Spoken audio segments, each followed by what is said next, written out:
think people like living in fear in some sense. I mean, I guess in a way that sounds crazy. Why would anyone want to live a fearful life? But as you have said, for 2 years, we have voluntarily, pretty easily agreed to all of these mandates in the absence of really any kind of solid evidence to support them.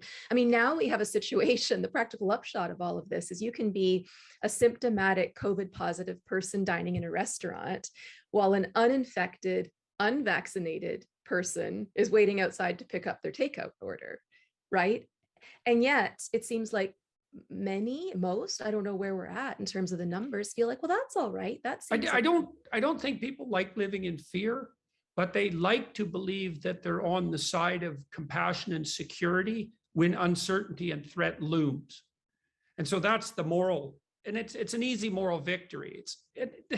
Remember, I used to watch The Simpsons all the time, and the wife of the Reverend on the Simpsons, her response to any political question was, think about the children. Let's think about the children. And our whole society has slipped into that kind of Oedipal virtue, which is, it's a reflexive infantile compassion.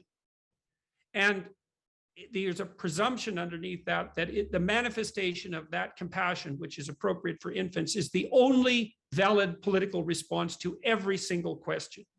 And so you frighten people, and the good thinkers, the maternal good thinkers, think, oh, well, security and safety, protect the infants. And fair enough, because you've got to protect the infants, but we're not infants, or are we?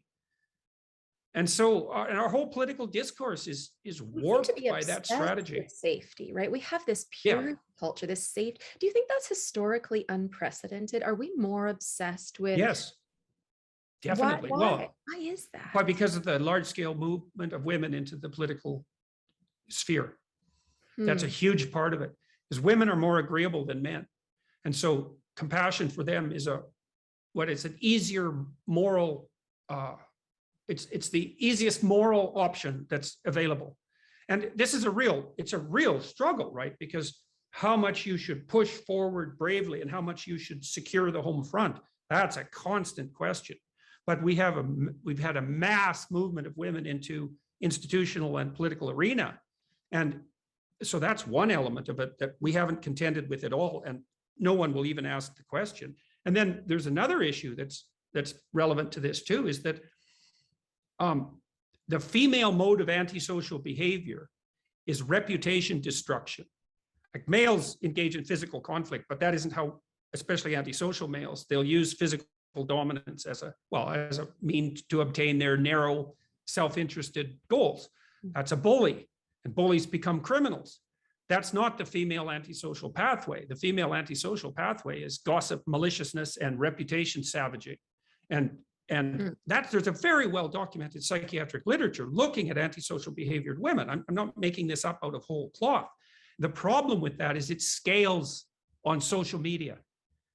So male aggression doesn't.